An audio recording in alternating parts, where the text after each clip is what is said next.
सत साहिब सतगुरुदेव की जय। बंदी छोड़ कबीर साहिब जी की जय। बंदी छोड़ गरीबदास जी महाराज जी की जय। स्वामी राम देवानंद जी गुरु महाराज जी की जय हो।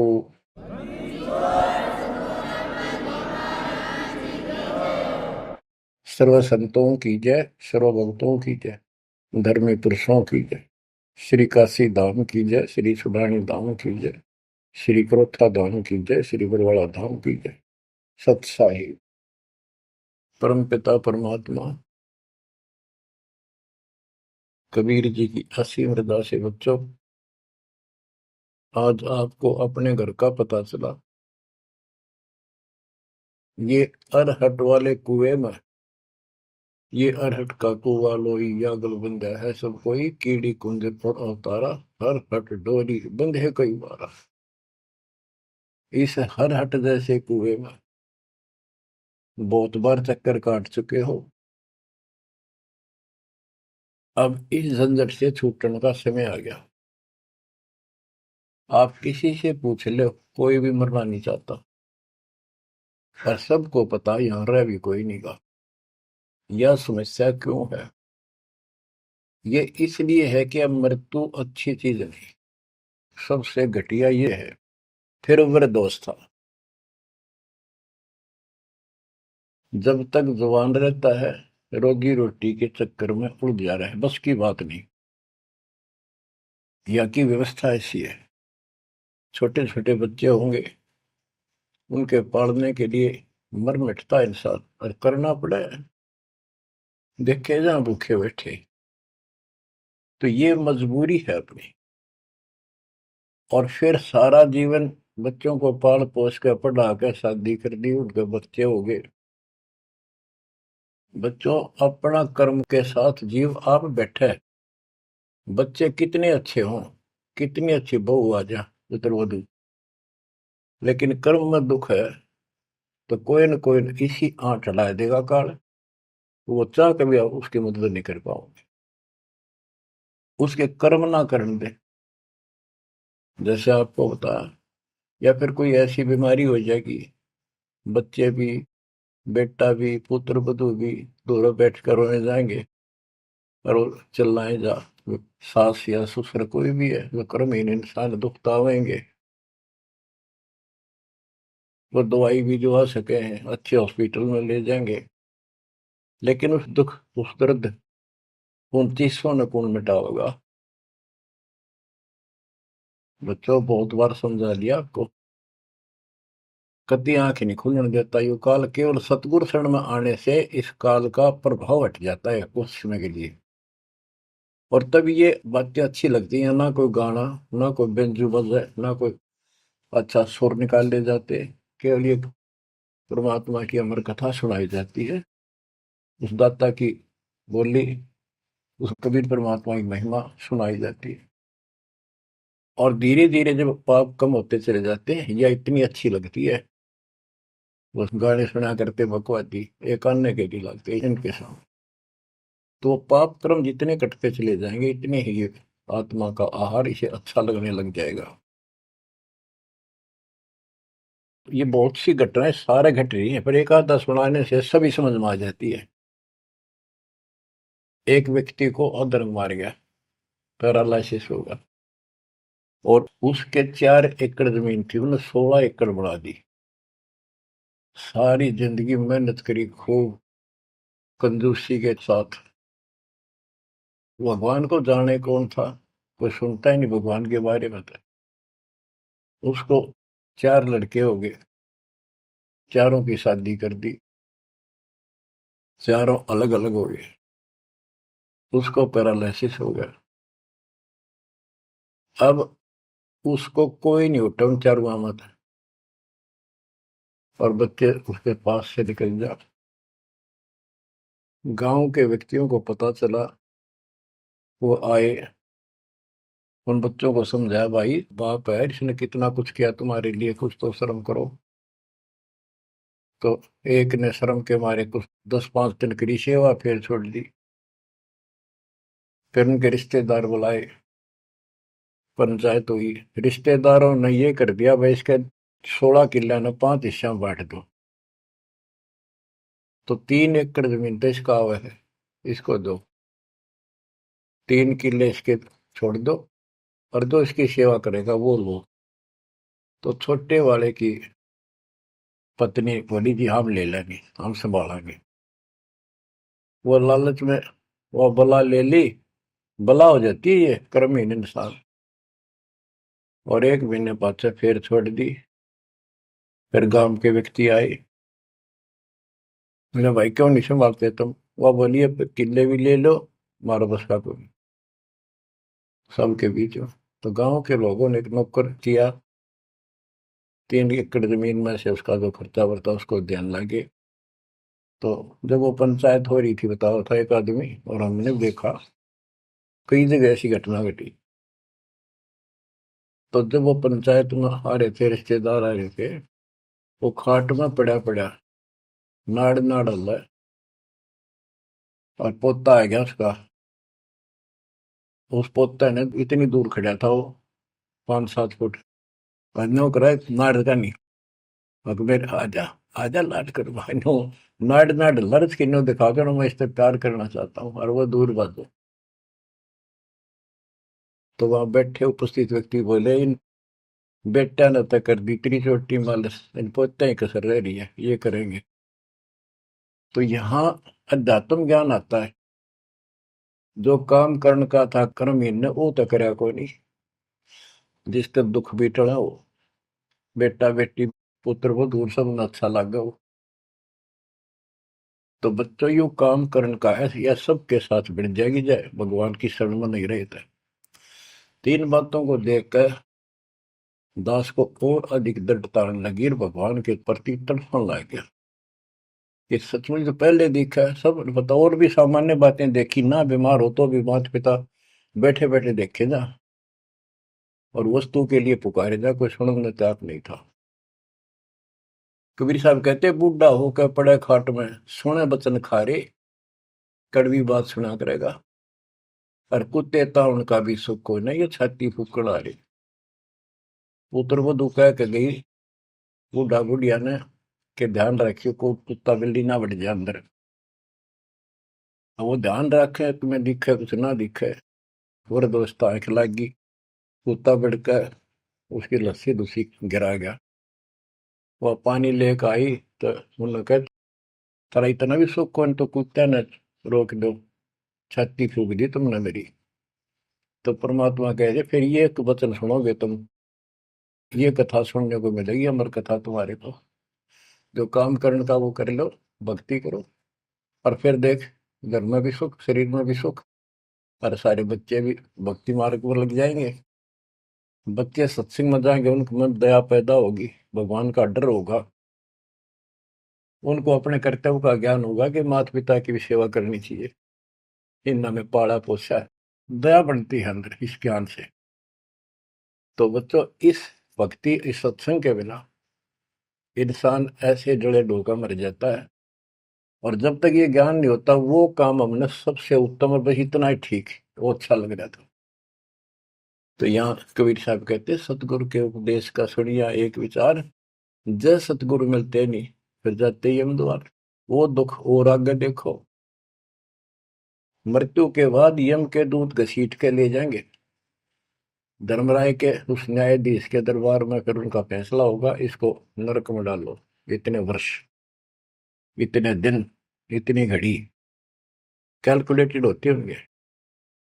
यम के दूत उनको लेकर चलते तोड़ के तोड़ने क्यों, 1 लाख का हिसाब हो डेली, दे लट्ठा दे लट्ठा। वो नरक से वापस भाजे, उनका लठ मारे भाले ठोकर, जबरदस्ती लात मार के ठोकर मार के नरक में गिरे। कहते नरक द्वार में दूत सफर करते क्या तान, उन तक कबू ना छूटता, करता चारों खाली। नरक भोग का फिर 4 खानी में भरमता, कुत्ते गधे शोर बनता, और कभी ना लगता पार। सो फेरा सब मिट गया मेरे सतगुरु के उपकार। बच्चों समझ लो इन बातों को और देखो मालिक की दया। ये बातें कदे हमने दादे परदादा पर भी ना सुनी, माता पिता से नहीं सुनी। उसकी दया विदाता की। और आज ये अच्छी लगे और बात एक भी अच्छी नहीं लगती। वो तो बेतुकी बातें हैं। थोड़ी देर बातें करनी पड़ती है इधर उधर की, 2 मिनट बाद में सोचा ही जा तो जा अपना परमात्मा ने याद करे। तो यह लगन अलग से लगेगी, इस सत्संग से लगेगी। और भक्ति सुमन दान करोगे या सेवा, ये सारे मिलकर आपको निर्मल करेंगे। आपको हर तरह से शक्ति आत्मा को मिलेगी। भोजन खाते हैं तो उसमें सभी प्रोटीन सब प्रकार के खाने होते हैं, तभी स्वस्थ शरीर रहता है। इस प्रकार हमने सेवा भी जिसी बने, सुमन भी, दान भी, ये करना पड़ेगा। और मर्यादा का निर्वाह परहेज भी रखने पड़ेंगे, तभी आत्मा स्वस्थ होगी, मोक्ष प्राप्ति योग्य होगी। बच्चों, धन है आपके माता पिता जिनसे जन्म हुआ। आपकी किस्मत को अगर व्याख्यान करने लगो, आपकी किस्मत का वर्णन करूं, कोई शब्द नहीं दास के पास। इतनी अच्छी किस्मत लेकर जन्मे हो तुम। आपका मनुष्य जीवन इस समय, मनुष्य जीवन के बाद फिर आपको शरण मिल गई। गजब अजब बात तो यह है कि आपको शरण मिल गई। आप देखो, नाम लेने तो पहले आप किस स्थिति में थे, क्या करा करते, सारा दिन कोहरे डले डोला करते। और मजदूर, काल के मजदूर थे, बस पेट के मजदूर, माचे माचे आंडला थे। कोई भी अच्छा काम चाह कर भी नहीं कर पावा थे। आत्मा भी अच्छी थी, था आपकी नर्म भी थे, दया थी, भाव था, सारा था, भगवान की चाह भी थी। पर ऊपरली सी थी, काम चलाऊ सा था। और नाम लेने से पहले जब आपने स्टार्ट किया इस मार्ग को, देख मन कितनी बगावत करे था। ये कैसे हो सकता है, ऐसे कैसे हो सकता है, हमने तो ये पूजा की, हमने ये देखा, ये सुना। तो काल ने परमात्मा से पहले कहा था कि तुम्हारा जो हंस जाओगा ज्ञान बताने के लिए, उससे पहले कहते देवी देव धाम तो दुआओ, तीर्थ व्रत और ये झूठे जब तब मन लाओ। इस तरह की सारी शास्त्र साधना से इनको इतना मूर्ख बना दूंगा कि कोई भी उसके ज्ञान को सुनेगा नहीं। जाओ योग जीत संसारा, जीव न माने कहा तुम्हारा, जीव तुम्हारा कहा न माने, हमारी ओर हो बात बखाने।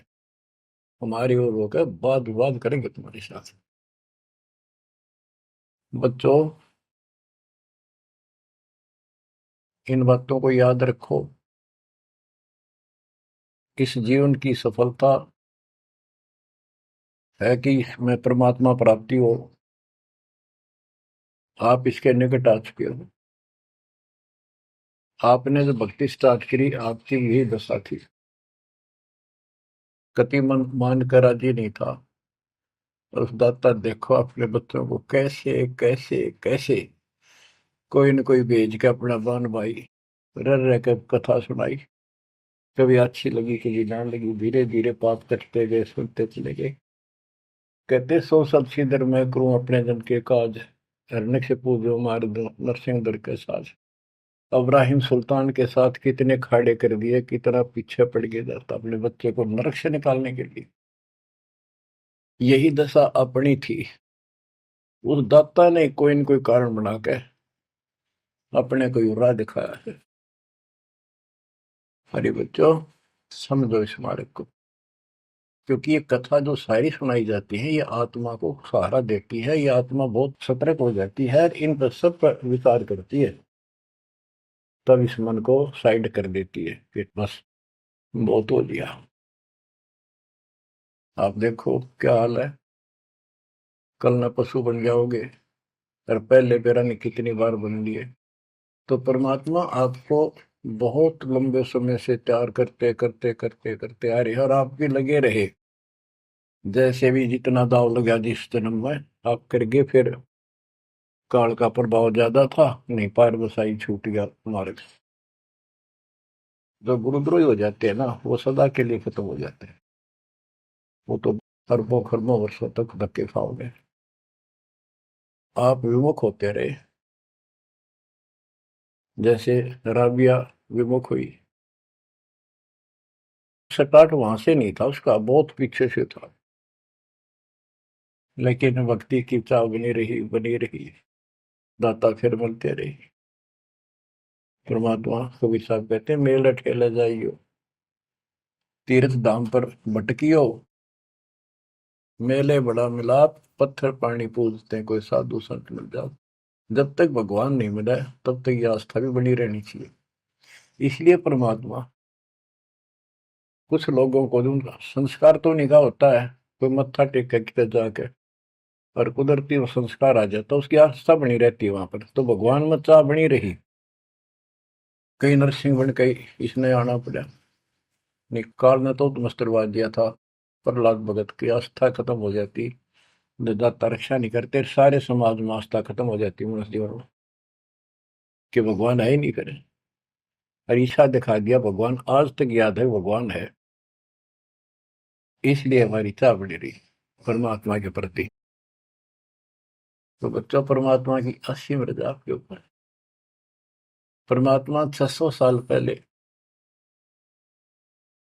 हमें राह दिखाने लगे थे, और उसी समय से आज तक बीच में अपने संत गरीबदास जी को बीच में मिले, इस भक्ति को फिर से जीवित कर गए, इस अध्यात्म ज्ञान को फिर से कभी खम्भ रोप गए। इनके माध्यम ये यथार्थ ज्ञान देख, और 300 साल से अमर ग्रंथ यहाँ पढ़ा करते थे गरीबदासी, गरीबदास के 12वें पंथ वाले। मेरे गुरुदेव के अतिरिक्त किसी के पल्ला नहीं पड़ा। उन्होंने दास को दिया ये खजाना, उसके बाद गहनता से इसका अध्ययन किया, आशीर्वाद उनका रहा। आज ये खजाना खोल दिया, गुरुदेव का आशीर्वाद, कबीर साहब का वचन, 5505 कलयुग बीत चुका, तो ये खेल तो होना ही था। और यह गंगा आएगी, मोक्ष करने वाली असली गंगा, ये है सत्संग। इसमें जो स्नान करेंगे, सत्संग सुनेंगे, मोक्ष तो इन आत्माओं का होगा।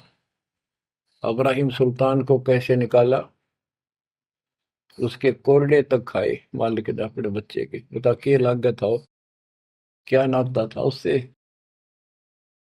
अब यहाँ विचार कर लो, उसका हमारे से क्या नाता है, कितना गहन नाता है। वो हमारा पिता है, वही हमारी माँ है। उस परमात्मा में हमारे प्रति माँ और पिता दोनों का मोह है, कितना जबरदस्त हो सकता है वो देखो। तुम अपनी गलती से फंस गए, पर वो बैठा उस पर भी नहीं जाता खाली, कि कुछ तो निकालो काल के जाल से।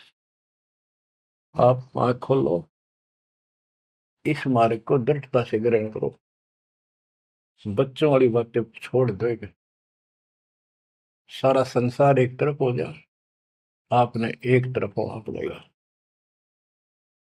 जैसे मीराबाई को कहा उसकी माँ ने, सत्संग में जाना मीरा छोड़ दे, आए मारी लोग कर तकरार,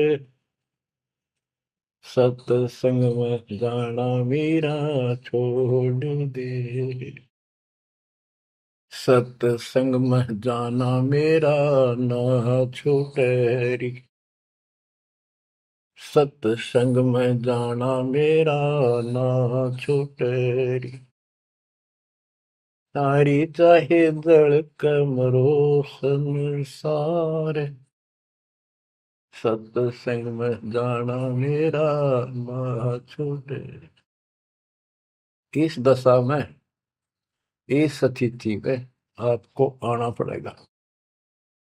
ये संसार साथ नहीं जाएगा, ये संसारिक व्यवहार आपका कति काम नहीं आऊगा। ठीक है, बेशर्म होना भी नहीं, जितना हम समाज में सहयोग कर सकते उस तरफ में रहना पड़ेगा। प्यार दें सबको, नमस्कार करें, बड़े छोटे की कदर करें, अच्छा व्यवहार करें, हेल्प करें, लेकिन जहाँ अपने भक्ति में बाधा हो उसका नमस्कार करे, हाथ जोड़ लें दूर थे। बच्चों, गरीबदास जी ने बताया है, गोरख से ज्ञानी गणे और सुखदेव दती जिहान, सीता सी गो भारिया संत दूर स्थान। पुण्यात्मो, आपको अध्यात्म सिलेबस, ये अध्यात्म का पाठ्यक्रम पढ़ाया जा रहा है, दास टीचर है, और इसको बार बार रटवाऊंगा, बार बार समझाऊंगा, क्योंकि टीचर सारा साल उस सिलेबस को रह रह कर रिपीट करवाया करे, तब बच्चों के आत्मा में, उसके मन में, बुद्धि में वो सेट होता है।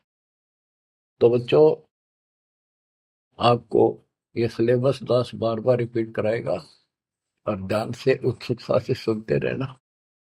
परमात्मा के ज्ञान को, सत्संग को सुनो, जब कति एकाग्र चित्त से सुनो। गरीब गोरख से ज्ञानी घने, सुख देव जति जिहान, सीता सी बहु भारिया संत दूर स्थान। अब आपको अमर ग्रंथ की अमर वाणी का कुछ अंश सुनाऊंगा। जैसे दास की बुद्धि काम करेगी, इसको सरल भी बनाऊंगा। गरीब, यज्ञ रची जब पांडव राजा, नो नाथो नहीं नादू बाजा, 84 सिद्ध रिद्ध सब मोहे, पूर्ण ब्रह्म ध्यान नहीं जो है।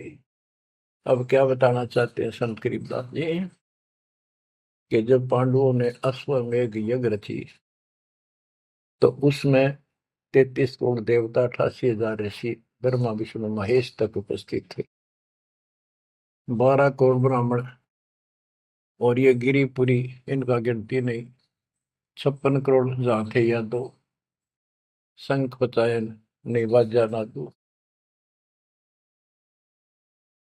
तो कहने का भाव ये है कि गोरख से ज्ञानी गणे, सुखदेव जति जिहान, प्रसंग ये है।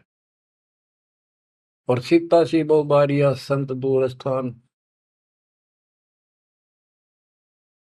पांडवों ने अश्वमेध यज्ञ क्यों की थी? श्री कृष्ण जी जो उनके गुरु थे, त्रिलोकीनाथ विष्णु अवतार, उन्होंने बताया था कि तुमने, क्योंकि युधिष्ठिर जी को भयंकर शोपन आने लगे, बेचैनी होगी, भूख गई, रात की नींद गई, वैद्यों से इलाज करा लिया, कोई आराम नहीं हुआ। श्री कृष्ण जी के गुरु थे, उनसे समाधान जाना और कारण पूछा कि ये हुआ क्यों। तब श्री कृष्ण जी कहते, तुमने जो बंदूक घात किए हैं, युद्ध में, महाभारत में आदमी मारे और अपने प्रियजन मारे, रिश्तेदार मारे, ये पाप वो हानि कर रहा है, वो सेध रहा है। समाधान ये है कि अश्वमेध यज्ञ करो और पूरी पृथ्वी पर न्योता दे दो, कोई आओ, धर्म यज्ञ करो एक, और धर्म यज्ञ सफल होगी तो तुम्हारा ये दुख दूर होगा, अन्यथा नहीं होगा। और यज्ञ संपूर्ण होने की, सफल होने का चिन्ह बना दिया, बता दिया निशानी, कि एक शंख 5 मुंह का, पंचानंद शंख, उसको पंचजन्य भी बोल देते हैं। पंचायन, आनंद माने मुख होते हैं, पंचानंद 5 मुख का शंख एक अलग स्थान पर रखा जाएगा। वो कोई बजाएगा नहीं, आप पर बाजेगा। वो बाजेगा तब जब कोई पूर्ण संत, अच्छी करने वाला उसमें भोजन खा लेगा। तो 33 करोड़ देवता बुला लिए, 88,000 ऋषि आगे, 12 करोड़ ब्राह्मण आगे, तो किसी से भी शंख नहीं बजा। न्योता देने के लिए चारों पांडवों की चारों दिशा में ड्यूटी लाई थी, युधिष्ठिर ने छोड़ दिया कि भी न्योता दे का निमंत्रण दो। भीम का निमंत्रण देने की जो दिशा थी, ड्यूटी थी जिस साइड में, उसमें सुदर्शन नाम के एक सुपच, जिसे आजकल शेड्यूल कास्ट कहते हैं, उसमें सुपच कहते थे, और वाल्मीकि जाति में थे वो। भीम वहां गया। भीम ने उनको निमंत्रण दिया कि भगत जी हमारे वहां आइयो, और मैं युधिष्ठिर राजा का भाई भीम हूं, और ऐसे ऐसे हमने एक अश्वमेध यज्ञ रची है, आप आमंत्रित हैं। तब सुदर्शन जी ने कहा, सुपच ने, कि भीम तुमने तो इतना पाप कर रखा, कसाई भी फीका पड़ गया, तुमने ऐसा जुल्म कर दिया। वो बहन आज तक रो रही है, जो विधवा होगी सैनिकों की, उनके बच्चे टक्कर मार रहे हैं, माँ से पूछ रहे हैं पिताजी कब आएंगे छुट्टी। उनकी माँ एकांत में ज्यादा रो रही है, तुम बैठ के ठाठ कर रहे हो और तुम मौज कर रहे हो, तुम तो नरक में डाले जाओगे। मुझे बुलाना है, जो अश्वमेध तुम करने जा रहे हो, ऐसी अश्वमेध 100 का फल मुझे संकल्प करो, 100, तब मैं तुम्हारे जाके रोटी खाऊं, मैं कौन पड़े से नरक में। अब अहंकार था भीम को कि हमारी यज्ञ तो सफल होनी है, क्योंकि श्री कृष्ण जी रहे साथ। तो उस भगत को कहा कि तेने आना होता जी, फालतू ना बोले, कि तेरे बिना वह काम अड़ा है, हमारे कोई आंट नहीं लगती। तो सुदर्शन जी चुप हो गए, सकट और सवाल को उल्ट जवाब ना दे। जब उनका कति संपूर्ण नहीं हुआ, वो काम नहीं बना, 33 करोड़ यादव सारे आ लिए, सबने भोजन खा लिया। शंख नहीं बजा, जब एक दूसरे के मुंह को देखा, वो उपस्थित ऋषि संत देवता ये बतला रहे हैं कि इनके पाप गणे कर लिए इनने। शंख बजेगा कहाँ से, अपने ऊपर ना लेते। अब जैसे ये माया के अंग का प्रसंग है, वाणी वो चल रही है कि इस देवी ने, इस माया ने काल के दबाव में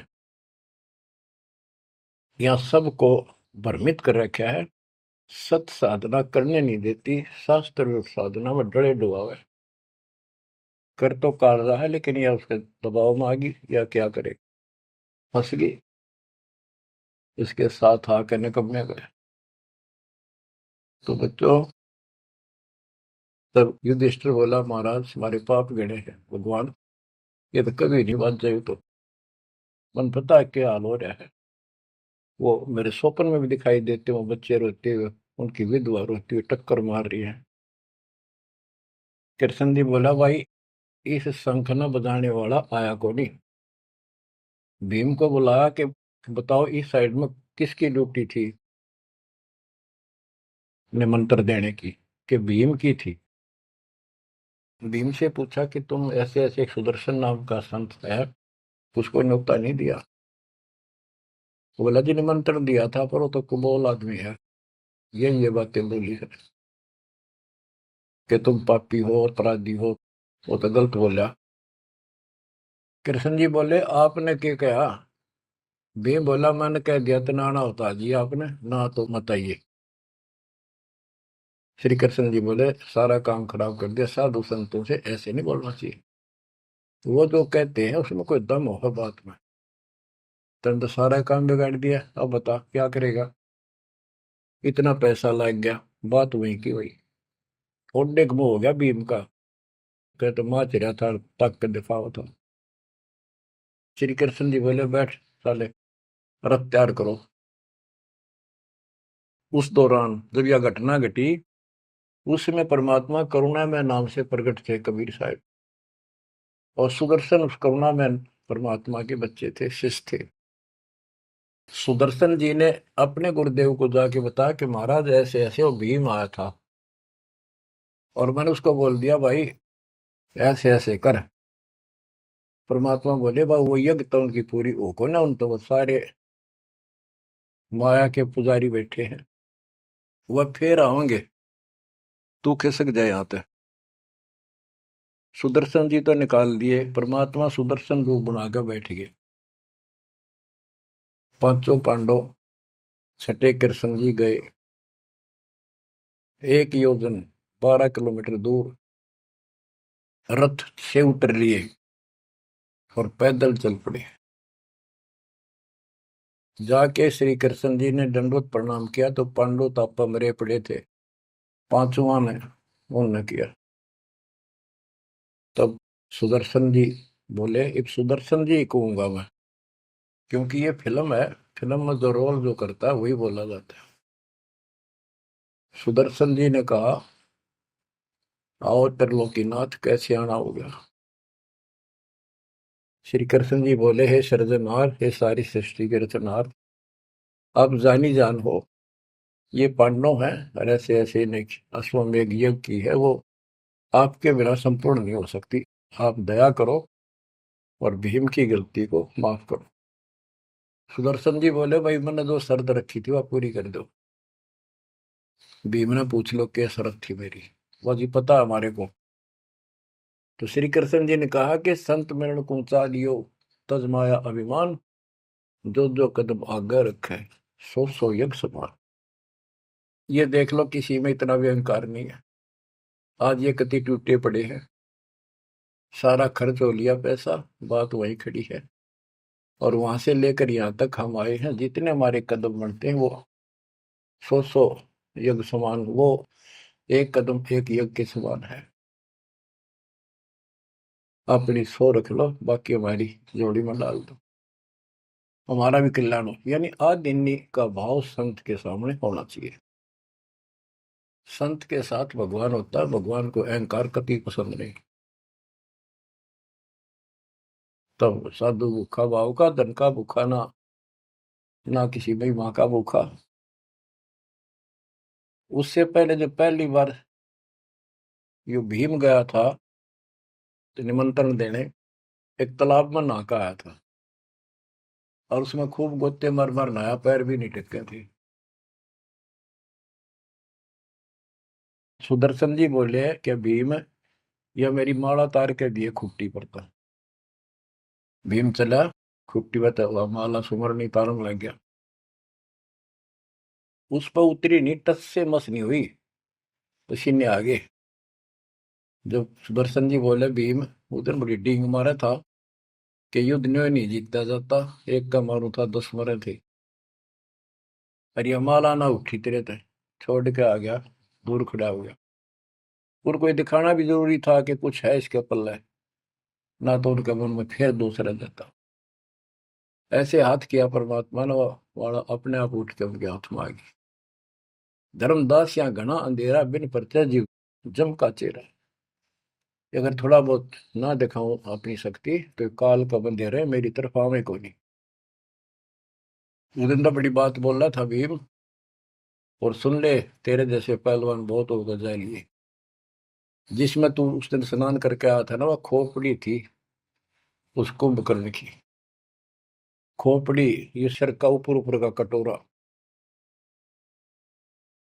जिसमें तेरे पाँव भी न टेके, ऐसे ऐसे होकर जानिए बकवादी। भक्ति बिना बात नहीं बने बच्चों।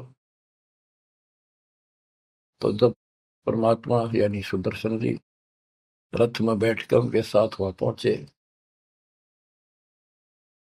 द्रौपदी ने देखा कि कौन सा है संत, पता चला यू एक केला यू है होगा। तो तभी उसके मत्था ठन गया कि इससे क्या होता, ये इतने ऋषि में ऋषि बैठे तपस्वी फलाना। फिर श्री कृष्ण जी ने कहा, द्रौपदी बढ़िया भोजन तैयार कर, संत खाना खाओगा तारा काम बनेगा। तो द्रौपदी ने सोचा, बढ़िया भोजन बनाऊं, कई प्रकार के पकवान बनाकर थाली में नारी नारी कटोरिया में रख कर दिए। और सुदर्शन जी जो है वह 5 ग्रास खाते थे। वो अपने मनमुखी होते, पर रोल उसी का करना था परमात्मा। ये कुछ भी करते रहो, भक्ति ठीक करो बस। तो उन सब में से थोड़ा थोड़ा मिला के इकट्ठा कर लिया, खिचड़ी ही बना ली, कति रला दिए कि सारे पकवान वहां मिल जाए और सबका भोग लग गया। द्रौपदी मन में सोच रही थी, मैंने 1 घंटे तक आंख पड़वाई दूं मैं और इतने बड़ी आइटम बढ़ाए। अक्संत खाओगा और उंगली चाटेगा और सरा होगा किसने बनाई है सब्जी रोटी। और इसने कुछ करना आता ना और ना शूद्र का शूद्र, ये कहाँ के शंख बजाएगा ये। अब परमात्मा ने यानी सुदर्शन जी ने 5 ग्रास खाए, 5 बार शंख बोला। वो युधिष्ठिर जी बड़े खुश हुए, कृष्ण जी से कह रहे आपने बड़ी दया करी, बड़े महापुरुष खोज के लाए, हमारा तो काम बढ़ गया। कृष्ण जी बोले नहीं बना, ये तो शंख कंटिन्यू बजना चाहिए था अखंड, और काफी देर तक स्वर्ग तक सारी पृथ्वी पे इसकी आवाज जाएगी, धीमी धीमी मीठी मीठी प्यारी प्यारी, तब सफल होगी। युधिष्ठिर बोले हे भगवान अब कौन रह गया, किसको लाओगे। बोला भाई इस वाल्मीकि के बाल सब ना ही 3 लोग, ये के वाल्मीकि दिखे तुमने, इसके एक बाल के समान भी 3 लोग नहीं है, इतनी ताकत है इसमें, इतनी भक्ति की शक्ति है। अपने घर में कमी है वह खोजते। द्रौपदी बुलाई, द्रौपदी से कहा कि बहन साची बता, तेरे कोई दोष आया इस महापुरुष के प्रति। तो उसने सारी बता दी जी, ऐसे ऐसे मेरे मन में दोष आया। द्रौपदी शुक्र मना तेरे घर पर टूक तोड़ ली, इसने आकर खाना खा लिया। अपने घर सब 2 रोटी खा कर सोते हैं, कोई भूखा नहीं सोता, भगवान सब न दे है। इस तरह का अहंकार करने से काम नहीं बनते। इसके चरण धोकर पियोगी ना, जब तेरे अंतःकरण का पाप भी दूर होगा और कुछ राहत भी तब मिलेगी। अमृता क्या नहीं करता। द्रौपदी लाई बढ़िया सी थाली परात उठाकर चांदी की, और उसमें लोटा लेकर संत के चरण धोए, गाल के कटोरे में पीण लगी। कृष्ण जी बोले बहना दा मुझे भी देना, इसे महापुरुष का चरणामृत कद कद मिल रहा है। तो आधा द्रौपदी ने पिया, आधा श्री कृष्ण जी ने। और फिर वो देखो अखंड बाजा वो ऐसे ढंग से बजाए, इतना धीरे धीरे धीरे धीरे सुर बढ़ता चलेगा, स्वर्ग तक पूरी पृथ्वी पर आवाज गई, कण कण में सुनाई दिया। और जो पेड़ थे पौधे पूरे के पूरे बसंत की तरह फूल आ गए और खिल गए, इतना सुंदर मौसम होगा सुहावना। गोरख से ज्ञानी गढ़े और सुख दे जति जिहान, सीता सी गो भारिया संत दूर स्थान। संत को ऊपर दिखावे से ज्यादा मीठी मीठी लंबी चौड़ी कथा सुनाने से, अटपट करके प्रवचन करने से पहचाना नहीं जा सकता। तो बच्चों ना जीव की सी बुद्धि है को पहचान दे, पहचान लिए होते तो कबीर भगवान आए न थे, संत गरीबदास जी आ रहे कहने गए। अब बच्चों आपको थोड़ी सी अमृत वाणी सुनाता हूँ। ग्रीव फिर पांडवों की यज्ञ में शंख पंचायन टेरे, 12 कोटि पंडित जहां पड़ी सबन की मेरे।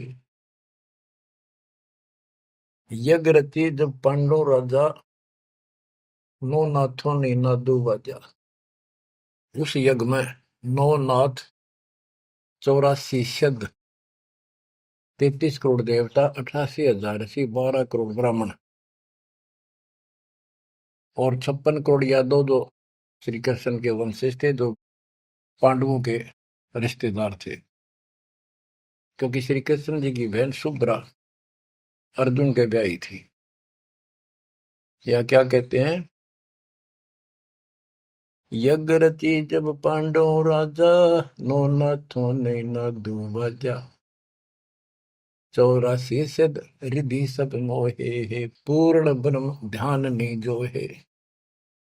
अब माया के उनकी वाणी पर देखो छिए, इन्होंने बताया है कि 84 सिद्ध 9 नाथ ये रिद्धि सिद्धि में उलझा रखे थे। 84 सिद्ध रिद्धि सब मोहे, इन्होंने पूर्ण ब्रह्म ध्यान नहीं जो है, पूर्ण परमात्मा की भक्ति नहीं करी। कोटि 33 यज्ञ के माही, सुर नर मुनि जन गिनती नाही। 56 कोटि जहां थे यादो हो, जिनसे नाही बाजा ना दू हो। कोटिक वक्ता वेद उचारी, ना बयम संपूर्ण सारी। सर दर्शन की गिनती नाही, अनाथ जीव जी में बहु माही। ओहो। सठ दर्शन ये गिरिपुरी कहती है बहुत गड़े आए हुए थे, और अनाथ जीव भी बहुत गड़े आए। सुर नर मुरजन तपा सन्यासी, दंडी वृत्त बहुत उदासी। कामधेनु कल्प वृक्ष ही लाए, तीन लोक के सुर नर आए। पांचों पांडवों कृष्ण शरीरा, जिनसे यज्ञ बही निधीरा। होय होय। पांचों पांडव और श्री कृष्ण जी वही खाना खा चुके थे, उनसे यज्ञ बही नहीं थीरा, उनसे यज्ञ नहीं हुई पूरी। एक बाल्मीक नीचे कुल साधु, जिन शंख पचायन पूरे नादु। और गनो माया के पूता, ब्रह्म जोगनी सब ही दूता। ओहो। कहते हैं एक बाल्मीक नीचे कुल साधु, जिन शंख पचायन पूरे नादु। ये और गनो माया के पूता, ये औरतें माया के भ्रमित है, माया सिद्धि प्राप्त करके लोगों को प्रदर्शन करना, ये भी माया जाल। या महिमा पागी न, इनमें खेल ले गए खिलौने से, या माया ये देवी ने उलझा रखे काल के दबाव।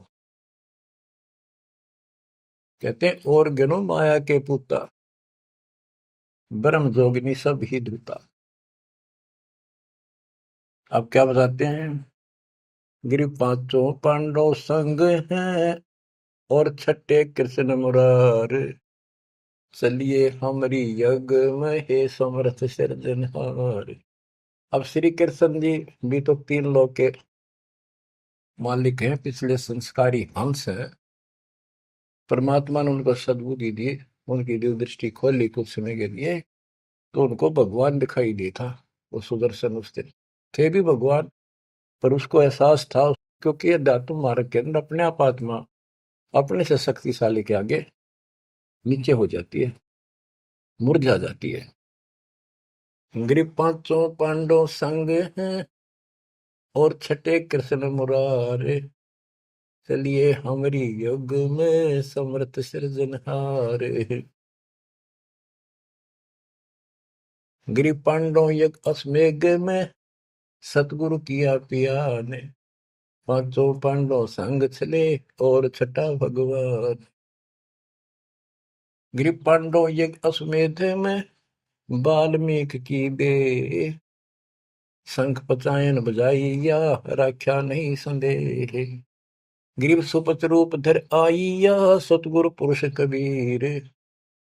तीन लोक की मेदनी, सुर नर मुनि जन भीड़।